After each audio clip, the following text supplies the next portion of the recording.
Welcome to Noon Hour Slides from the Moose Jaw Museum and Art Gallery. We're located on Treaty 4 territory, the traditional lands of the Blackfoot, Cree, Ojibwe, Saulteaux, Dakota, Nakota, Lakota, and on the homeland of the Métis Nation. We pay our respects to First Nations and Métis ancestors and reaffirm our relationship with one another. We gratefully acknowledge funding from the City of Moose Jaw, SaskArts, SaskCulture, Saskatchewan Lotteries, Canada Council for the Arts, Canadian Heritage, and the Government of Canada. I'm Vincent Hotelling, the Administrative Assistant here, and I'm here to welcome you to today's presentation. Chris Dusyk is here to talk about Ukraine. Welcome. Thank you.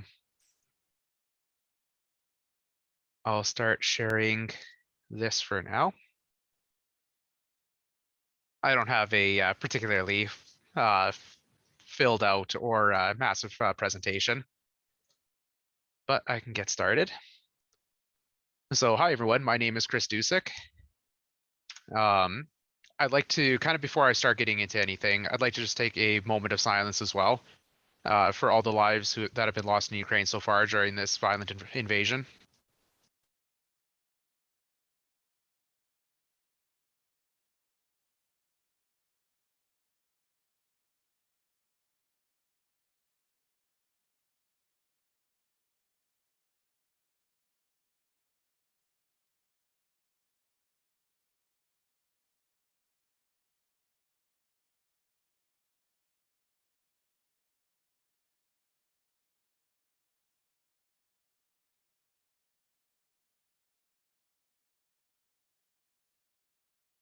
Thank you.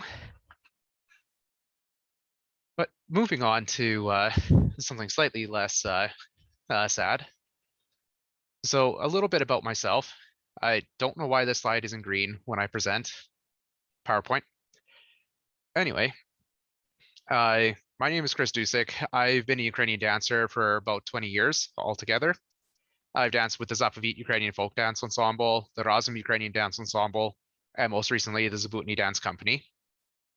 I've done dancing tours to Ukraine in 2007 and 2019. 2007 with the Zapovit Ensemble, and 2019 with the Zabutny Dance Company. I also spent time studying at the Ternopil Pedagogichny Universitet in Ternopil, which is a city about the size of Saskatoon in western Ukraine, basically on the highway between Lviv and Kyiv. Outside of that, professionally, I am a technical lead at IQmetrics, and I have been a programmer for about 10 years before that as well. So talking about dance, first off, just a quick shot of my dance group, the Zabutny Dance Company, right before we went to Ukraine. So Ukrainian dance is a very deep traditional and respected part of Ukrainian culture, both in Ukraine and in the diaspora abroad. Ukrainian dance has been historically a way that we've all connected really well.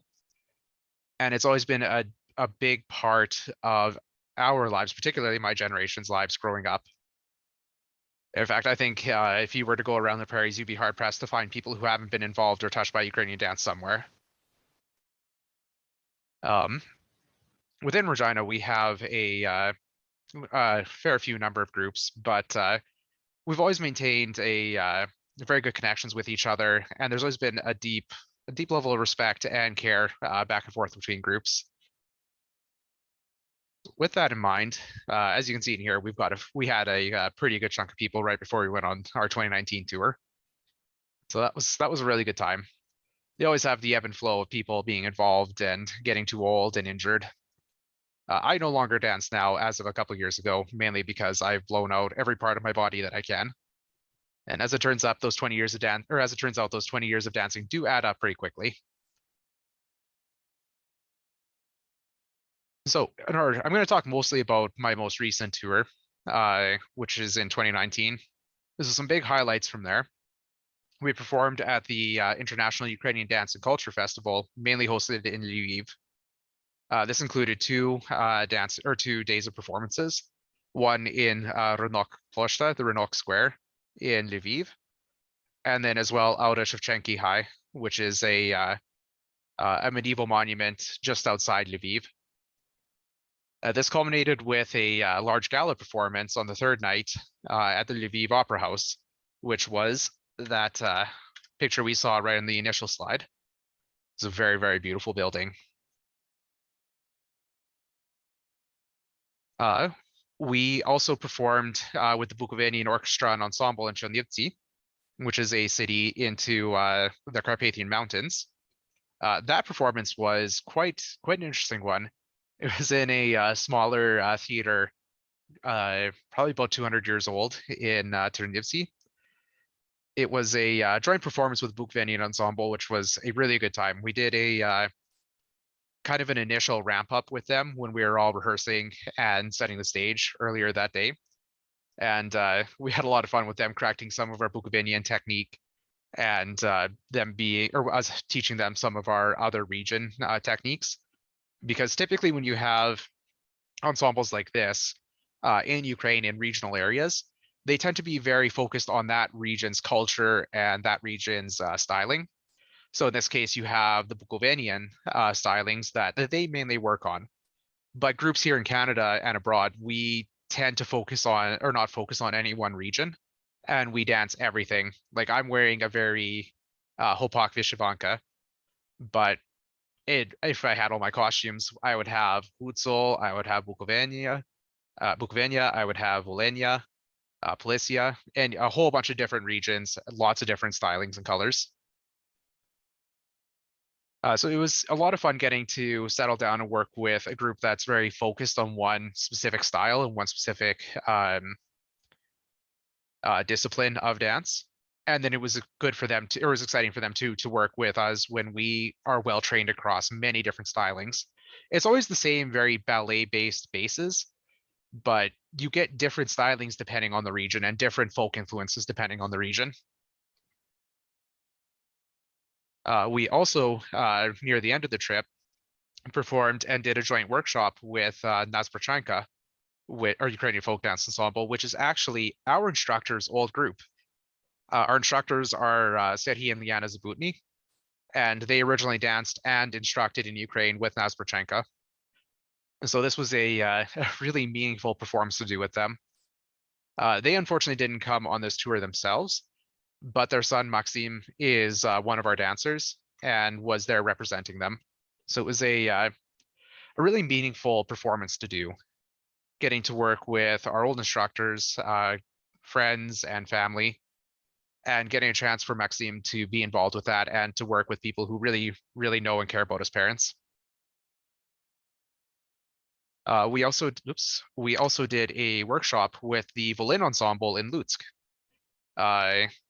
That was another great experience where again we're working on one really specific styling, and getting to teach a little bit of our own more multifaceted experiences. But getting to work with an ensemble that's dedicated to a specific styling is really fantastic. There's a lot of nuances and a lot of exciting little things that we never think about, and we don't put enough time into mastering some of those little nuances. But getting to work with experts on it really, really changes how you dance and how you approach some of it. So I have a couple quick pictures. So this is on the left is my group for our Policia dance and our Policia costumes. You see lots of bright greens and all that kind of stuff. It's a very, very common color scheme to the Policia region. And then on the right, we're right at our final pose of our Hopak dance. The Hopak doesn't really belong to any one region. It's more of an original, I guess you could almost call it a war dance. A lot of what comes into the Hopak dance comes out of the Cossack war camps from the 1700s, which is why you see it looks a lot like very traditional Cossack attire, very kind of stereotypical Ukrainian attire. This is more what a lot of people, your average person would have been wearing, and more of what you would expect soldiers, like standard old soldiers, to be wearing and to be working with. But yes, our Hobok dance is very much the big show-off dance, the big energetic performance.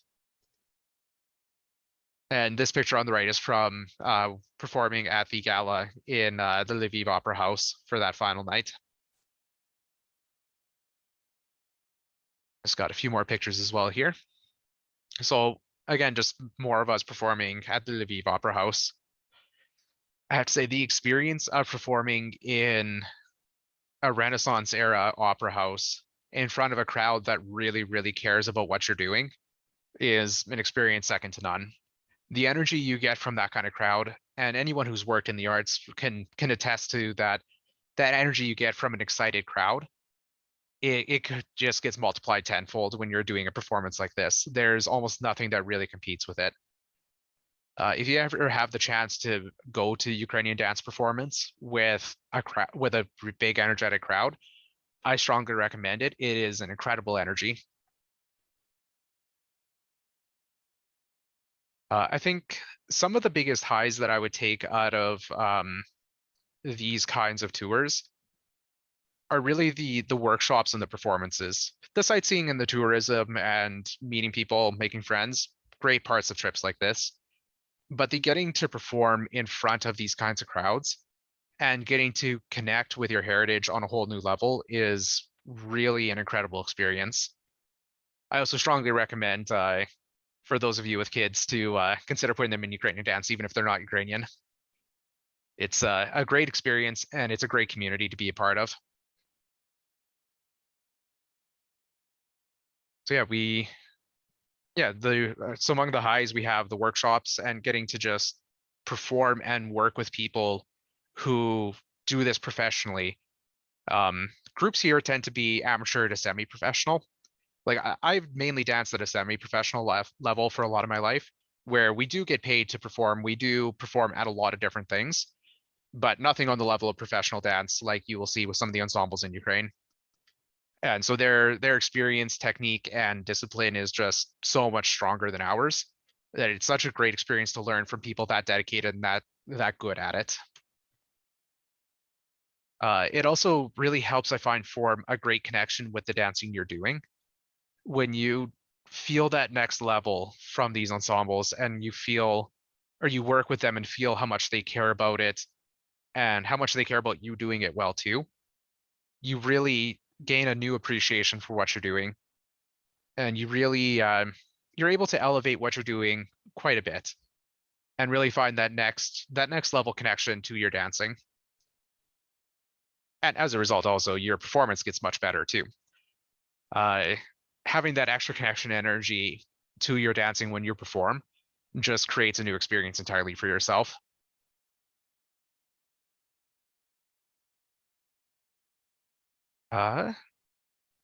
Definite lows to doing tours like this.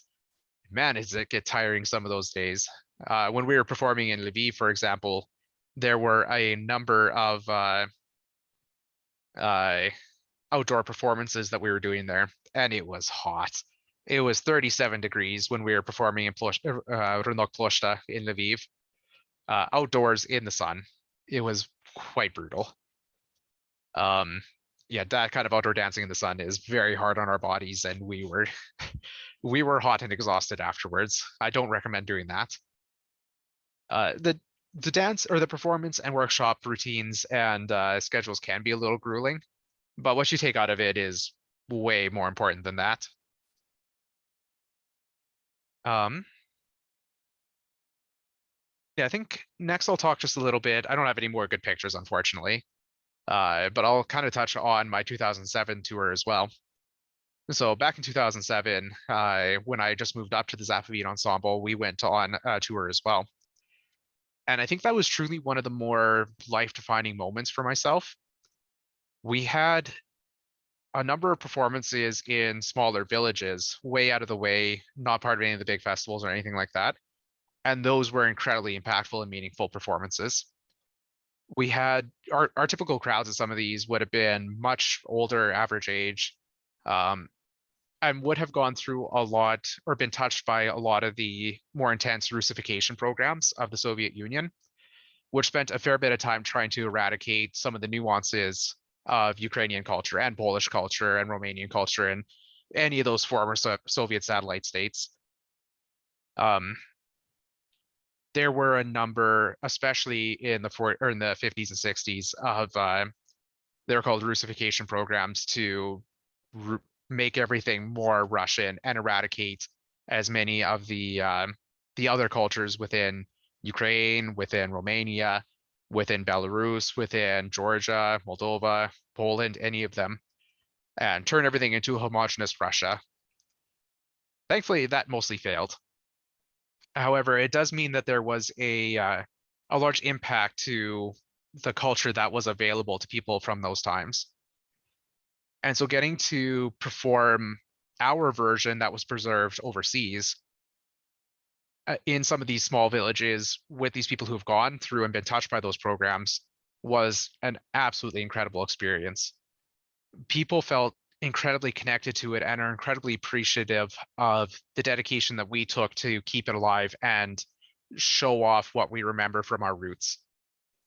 And those kinds of performances just they leave you very touched. I certainly will never forget the that initial wave of emotion that flooded up onto the stage at the end of our first performance in a small village called Dusyk. It was not like nothing else. I've never felt that same kind of energy from an audience here, that's for sure. And admittedly, Saskatchewanians are terrible concert goers, so I don't know if that's a good benchmark to take. But yeah, getting to do these kinds of performances, I think, are really, really meaningful and can be life-changing to a lot of people, especially when you're younger and you're just exploring your connection to your heritage and you're exploring new experiences and new concepts. I think it was truly one of the most impactful moments of my life doing something like this.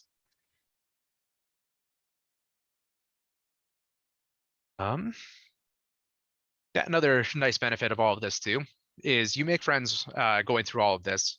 I've made friends at some of those different workshops and through um, some of the performance management that are good friends even now. In fact, one that I've met through such circumstances is actively fighting in the Ukrainian Territorial Defense Force during this invasion. So you do very quickly make deep connections with a lot of different people. And like any sort of, especially arts community like this, it doesn't matter where you are, you're connected to this community. And everywhere you go, you encounter that. You can communicate with people, people understand each other because we all come from Ukrainian background and we're all part of Ukrainian dance. And I think getting to go overseas and experience that back in Ukraine is very impactful to a lot of people. And certainly made for one of my favorite experiences, one of my most impactful experiences with it for across my life.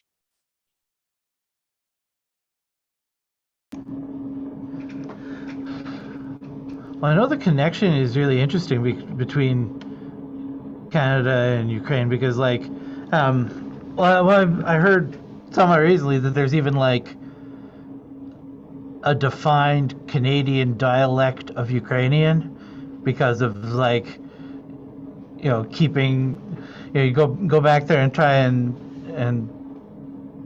speak Ukrainian, but you've got all these old things, and you had to come up with a different word for cars and things like that because they, came over and then it split apart for all the new sort of things. Like, Yeah, so definitely.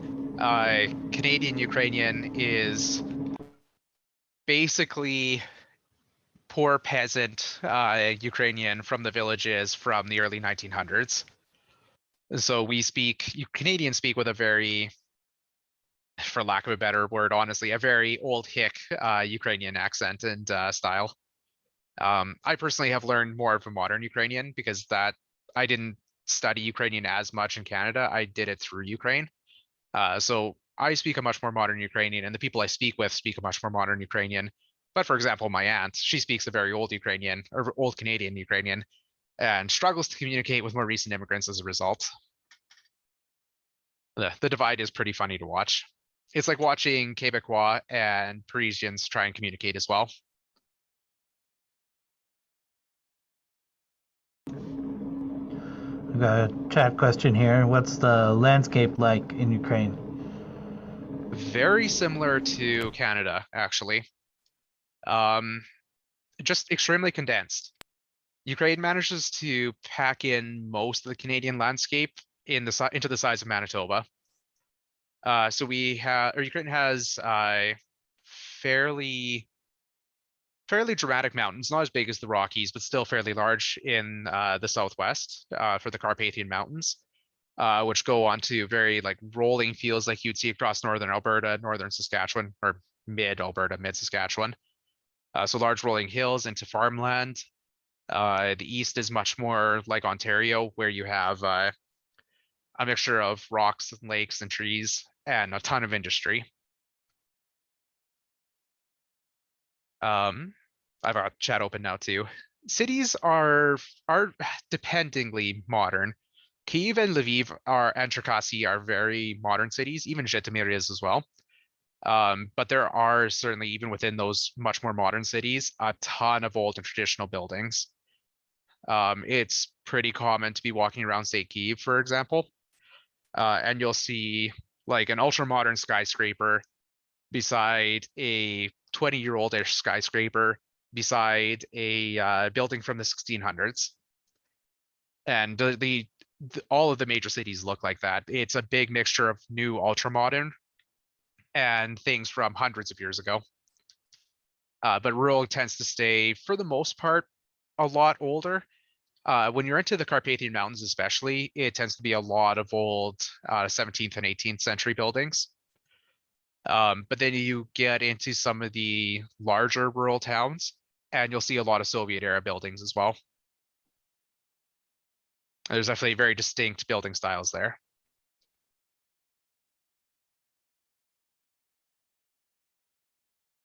Well, it's interesting that they managed to keep some of that stuff. It didn't all get, replaced with concrete Soviet whatevers. It also kind of depends on the location of the city. For example, cities like Ternopil and Kharkiv and what else? Bucha and places like that, they tend to be more modern simply because they got way more devastated in World War II. For example, in Ternopil, over 80% of the city was obliterated. So a lot of it is rebuilt Soviet style. And then more and more parts of it have been replaced with more modern and ultra modern buildings. Whereas you go to some place much more south, like even Odessa, which wasn't nearly as hotly fought over, still tends to have a lot more old buildings mixed with Soviet, mixed with modern, but tends to lean more towards even 17th, 18th, 19th century buildings.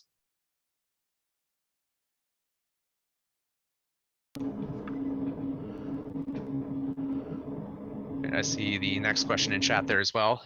Yes, there is a lot of symbolism in the embroidery to some degree. There's no symbols on my costume, but this is a very traditional pattern. So this would be, as I recall, the diamonds generally refer to long life and health. So this would be more of a regional pattern that you would put on basically everything to kind of mark your region and be a symbol of goodness. But yes, there is typically a lot of symbolism within the embroidery. You'll see that more in some of the other costumes as well, some of the more regional costumes.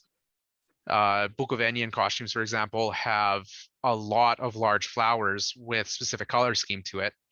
And that's to represent the large fields of flower on the edges of the mountain, or on the edges of the mountains, because Bukovina encompasses basically the edge of the Carpathian Mountains down into the rolling farmland.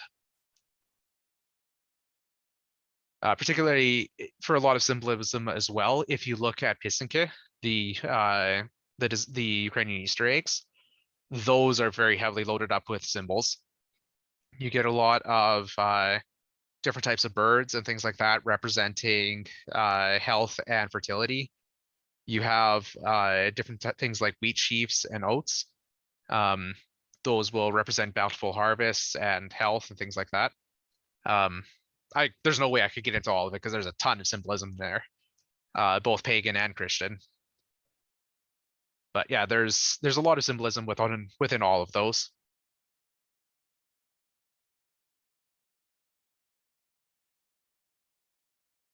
Farms are smaller scale. They tend to be more family size than industrial size. And part of that too has to do with just the space involved, because you have a country of 43 million occupying the rough land space of Manitoba. So at scale, you just can't have the bigger industrial farms. And Ukraine's infrastructure is more designed to be lots of smaller farms.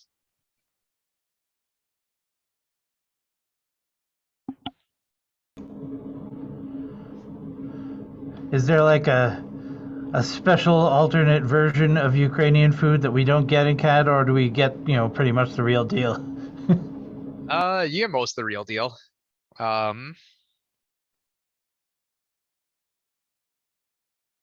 The only thing we kind of miss out on are Ukrainian takes on pizza, I would say. Because Ukraine obviously discovered pizza extremely independently. Yeah, pizza in Ukraine is a very traditional Italian pizza experience, but with very Ukrainian toppings. So you'll find, like, there's one pizza I had which was amazing, that had goat cheese, or it was a white sauce base, I think done with some sour cream. I'm not sure totally what the sauce was. With goat cheese on it, and what else was on it?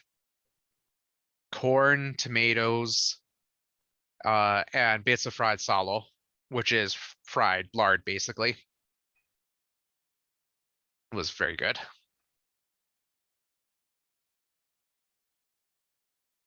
But that's kind of it for food that we don't get here. For the main crop, wheat, 100% wheat. Lots of beets and potatoes as well, but wheat is definitely the primary one. Which is actually one of the reasons that a lot of Ukrainian immigrants found it, or were functional on the prairies, because the Canadian prairies have very similar growing conditions to Ukraine. Ukraine is just more temperate. It goes through fewer extremes and is generally slightly higher in precipitation. It's way more humid, so much more humid.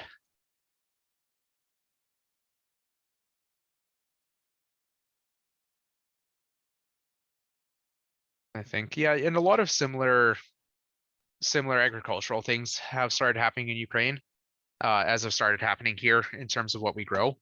Lentils are becoming more popular than ever in Ukraine, and they historically have really not been a thing in Ukraine. So lentils are starting to come in more. Some of the different smaller refresher crops are also starting to make it through Ukraine more. Those are the ones I can think of off the top of my head anyway.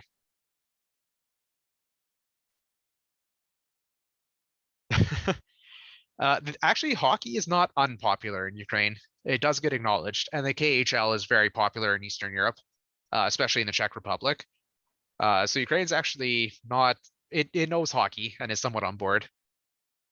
In fact, there is a Ukrainian hockey player on, I want to say, the Minnesota Wild right now.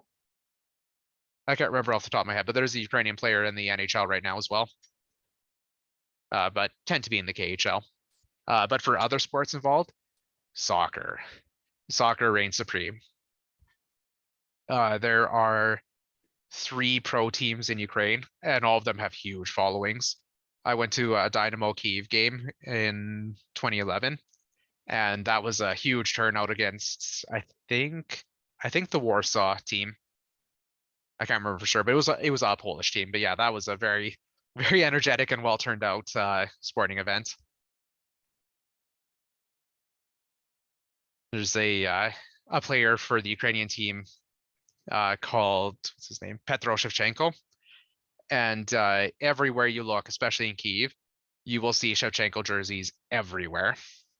Particularly helped by the fact that Ukraine's national poet, is Taras Shevchenko. So it works on multiple levels, and it's a very, very popular jersey.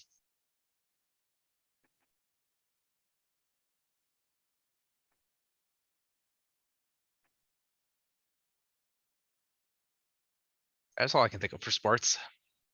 Also very popular is Eurovision. That shuts everything down pretty quickly.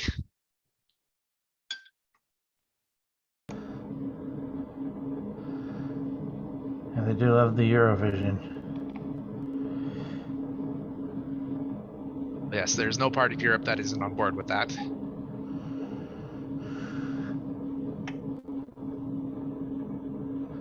What did you do in school there? Like, what was it?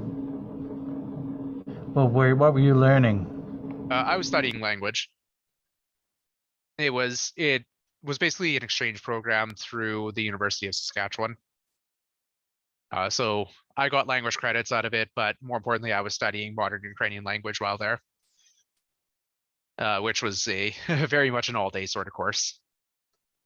But I mean, it gave me language credits or open credits towards my computer science degree, so that also helped.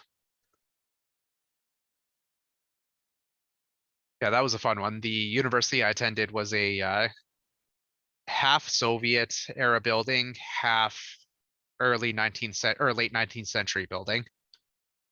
It had started out being built and then had been abandoned at the start of the Russian Revolution, then obliterated mostly during World War II, and then rebuilt and finished by the Soviets afterwards.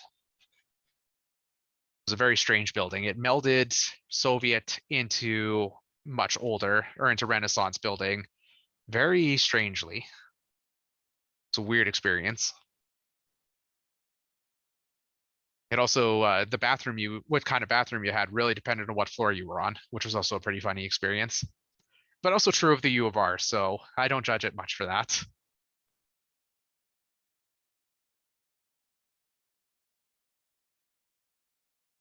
For television, quite a bit. A lot of so there's a number of Ukrainian channels to start with, or Ukrainian television providers. So it'll be a lot of the same stuff and filler stuff that we get. A lot of ridiculous dramas and reality shows. Sports, mostly just Eastern European flavors of all the same kind of stuff that we have. Channels wise, there's a fair few Ukrainian channels. Used to be quite a few of the Russian channels would be played, although not so much right now. Some Polish TV and some Turkish TV actually as well. Yeah, you could pretty much find anything you're looking for. There was also beginning to get a lot more Indian channels as well, because there was an increasing number of Indian students coming up to attend university in Ukraine. Because there are a couple good Ukrainian medical universities, and it was much cheaper to get a good medical degree in Ukraine than it was in India to go through the top universities there. And a Ukrainian medical degree was recognized in India and in Turkey just fine, so.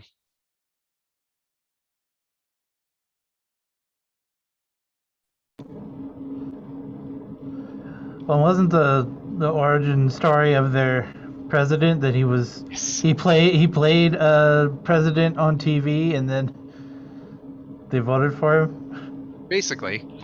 So Zelensky kind of made his money and fame by starring in a TV show where basically a school teacher accidentally gets elected the president of Ukraine and then goes on a rampage cleaning up corruption.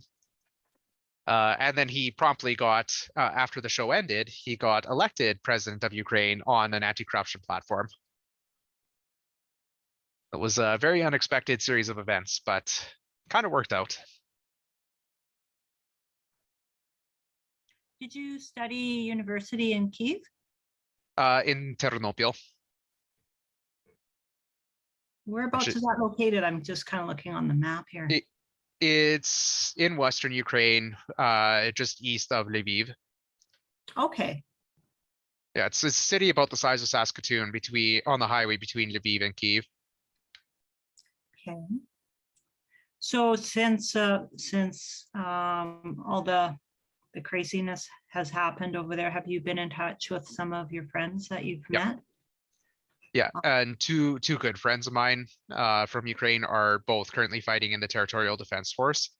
And so I've been keeping track of them as much as I can and chatting with them as much as I can. And then other friends who are continuing to live in Ternopil for now. I know two people who have fled into Poland as well. And I have a couple of very distant family members that are currently in Lviv, but are considering moving or getting out to go to Poland if things get closer and worse. Mhm. I bet you're very concerned and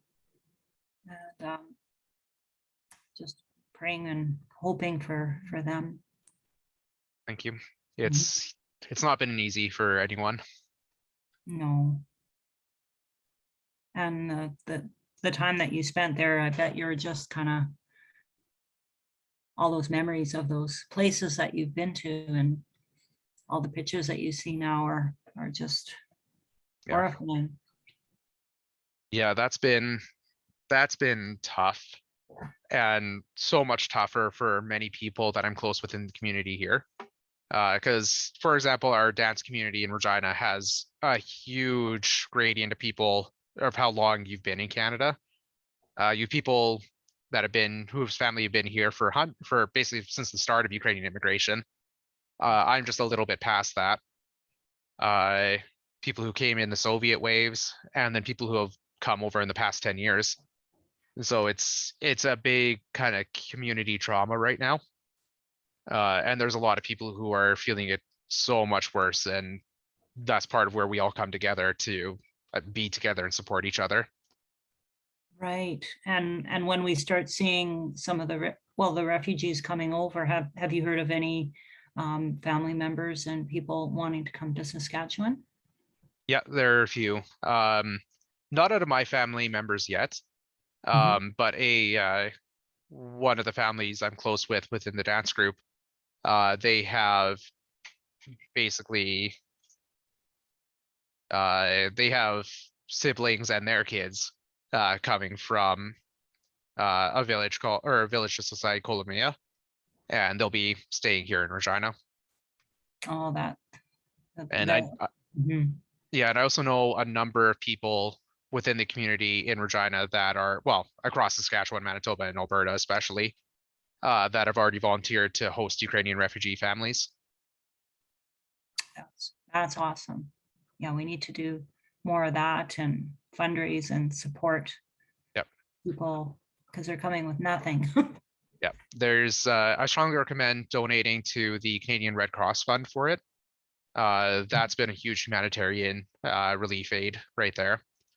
And as well, if you're looking to get someone involved, I would check around with some of the community groups and the churches, because everyone basically is organizing some sort of humanitarian fundraiser or working on getting humanitarian supplies over there.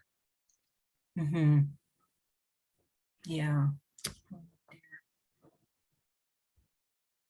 Well, that would have been a wonderful experience for you to spend time there and get to know your family roots.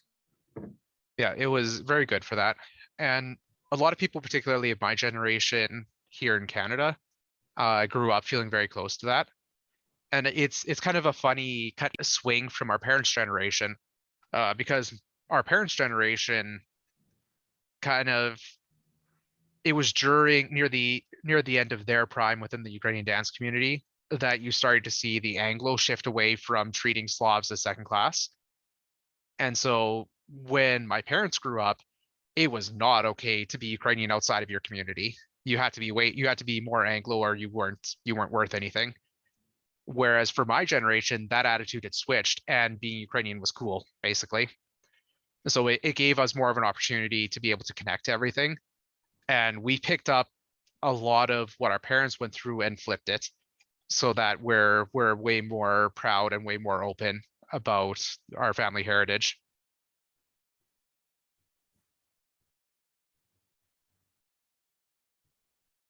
I see from the chat, if your family has kind of distanced itself from its heritage, what are some ways you can tap into that again? if we're talking about Ukrainian heritage, I would definitely say getting involved just within the Ukrainian dance community here. You don't really even have to be a dancer or anything, or get involved with the dancing itself. But going to Ukrainian dance events and starting to meet people there is a great way.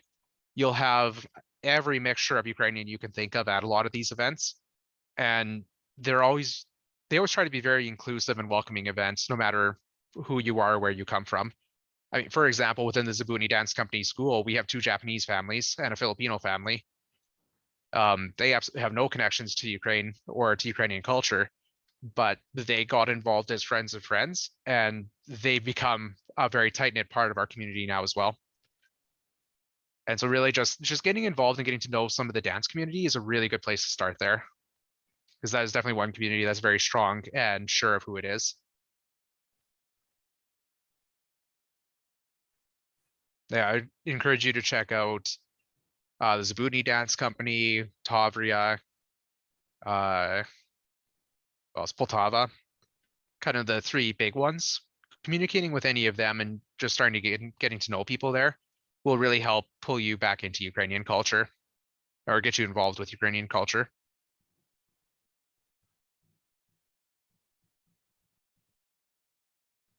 Also, we're a lot of fun at parties. Our parties are real good. To take a couple minutes, I could tell a funny anecdote about 2019 tour as well. At least what was made it a quite an interesting trip for me. So the summer leading up to our tour, because it was in August, we were dancing 3 nights a week to prepare and to condition ourselves for the tour. But I was also training to run the 10 kilometers in the QCM with my wife, who was training for that as well. And working out, 3 to 4 days a week as well, lifting and all of that.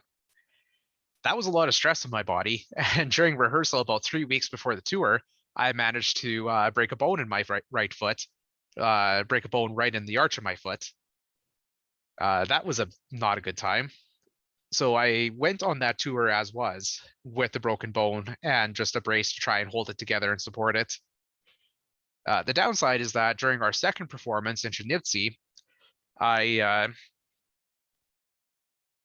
dancing on an injured foot like that, or a weakened foot like that, means that everything else is trying to compensate for it. And when you've already torn up your ankles quite badly, they don't compensate for things very well.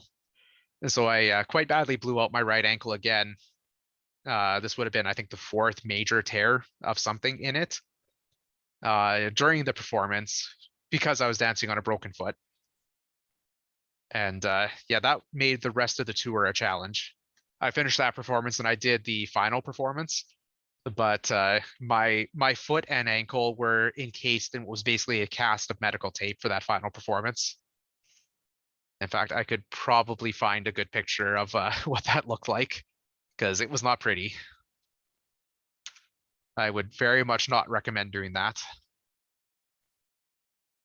Yeah, it doesn't sound like a great plan. But I mean, if you're already going, you gotta, you're either not doing it or you're making ill-advised choices to have good experiences. Well, and I will firmly say that Ukrainian dancers are, as a unit, amazingly bad at listening to our bodies and dancing through bad injuries. I know someone who performed with a broken collarbone and did a lift during that dance too. And I cannot imagine the amount of pain he was in for that. As a whole unit, we are not bright. We're good at taking care of ourselves. Let's see if I can find that picture, because it was almost funny at how ridiculous it was. Yeah, here we go.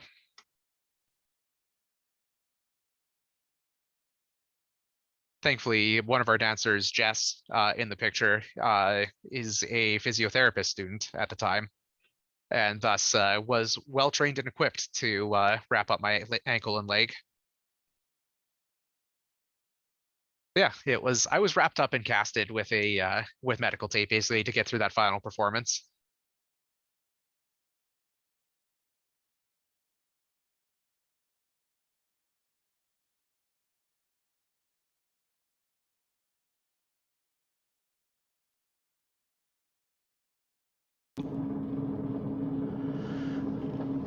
Well, if we have no other questions, thanks for the presentation. It's good. Problem. Thank you all for coming. I'm always happy to talk about Ukrainian dancing, or anything like that. And if anyone has any kind of follow-up questions or anything like that, feel free to reach out to me on Facebook or something like that. Well, thanks, Chris. That was just really an interesting presentation and very timely. Thanks a lot.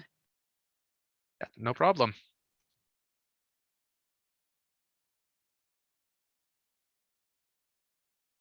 Well, thank you, everyone. Slava Ukraini.